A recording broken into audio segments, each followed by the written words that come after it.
moments in KISStory. Critical moments with me, my personal critical moment for me, this was the fourth Kiss album I ever owned. I had it on 8-track.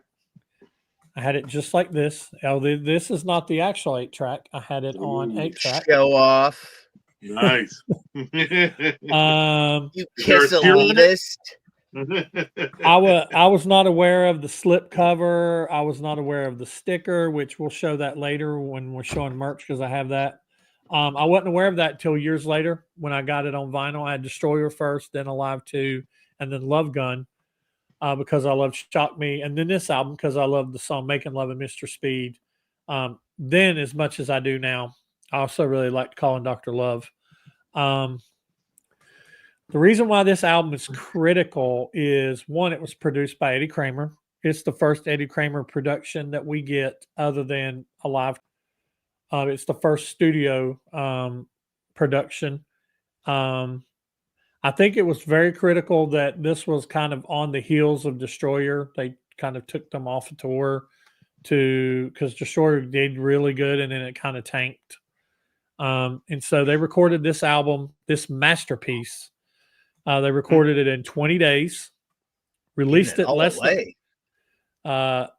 released in less than a month later. It's the first album not to have a writing credit from Ace. Many of these songs were written for Destroyer, but were rejected by Ezrin. Only two outside writers, Sean Delaney on Take Me, Mr. Speed, Making Love, and Stan Pendridge on Baby Driver. No outside performers are reported on this album. And the sound is great, but it did not capture the live sound of Kiss and energy. And I think it's very critical that this album is the 9th highest album that has the most songs off of it played live, with 8 songs having been performed live in some form. So this album is up there as far as Kiss liking some of the tracks off of this album. So I'm kind of lean on my critical moments this time around. I kind of did it on purpose because I wanted to leave some food on the table for you guys. Thanks for leaving some scraps for us. Wow. I mean, what can I say? It's a great album for sure. I always have a hard time with this critical moment stuff. But I mean, I have the same album I got at the flea market or garage sale when I was a kid. Wow. Yeah, the only one I've ever had too. The only version I've ever had. I had that one. Didn't come with the sticker, and if it did, I guarantee I've stuck it somewhere. So, but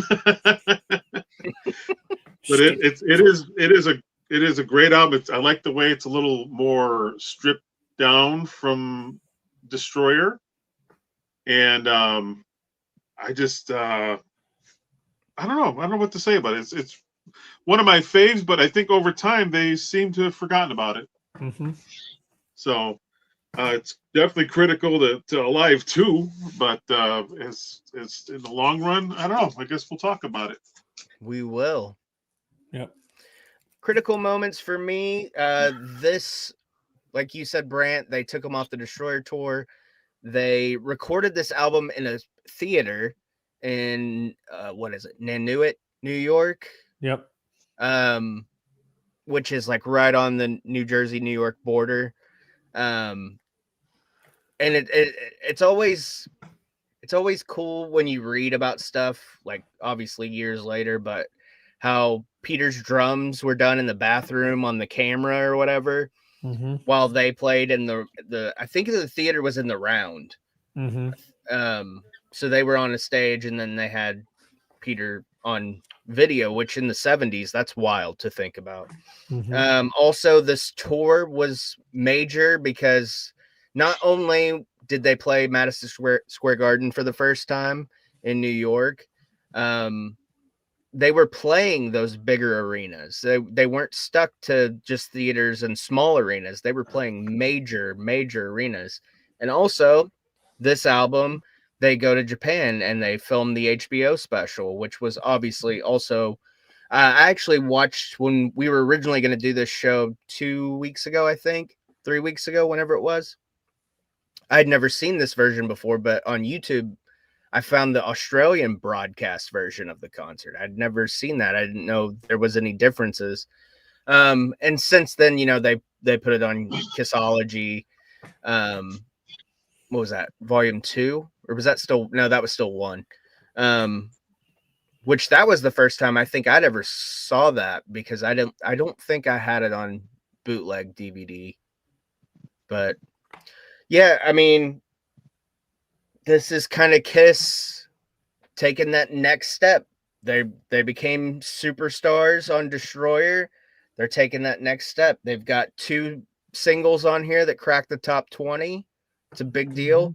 It is weird, and I think this is kind of critical. They didn't play Dr. Love on the Rock and Roll Over tour. They didn't play Dr. Love until Love Gun, but it came out as a single later. So I think that's probably why. And they opened the tour in November, I believe. And the first 5 or 6 shows, they played Hard Luck Woman. Yeah. Oh, shit. Yeah, I think they realized But Hard the Luck Woman was not recording going on to do. Alive 2 was a sound check. Yep. Right. Yep. It was a sound check recording. Yeah, you speak of the single, Calling Dr. Love single with Take Me on the back. Yep. And little Casablanca. That's thing. awesome.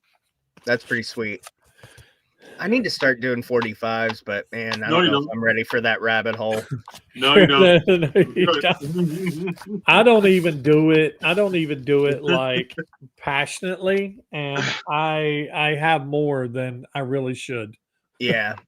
Well, the store that I go to locally, they have a wall of 45s, but they're not alphabetized. They're not organized in any way. And I'm like, if I could find one with a sleeve, I'd probably get it, but I don't want to have to dig through all that. And I've seen eBay prices, and I don't know if I want to spend $20, $30 on a single. The store that I've gotten every single one of my 45s from, he does a very good job alphabetizing, and he actually puts his Kiss 45s in a particular place. So if I go in there, I go and I look, and I'm like, oh, you got Kiss 45s, I'll take them all. Yes. And he has good prices. I paid $5. If somebody did that for me, I'd kiss him on the mouth. There you can see the price sticker. I paid $5 for that. I mean, yeah, nothing's more infuriating than shit that's not in any type of order. I'm like, I there's probably can't- some really good.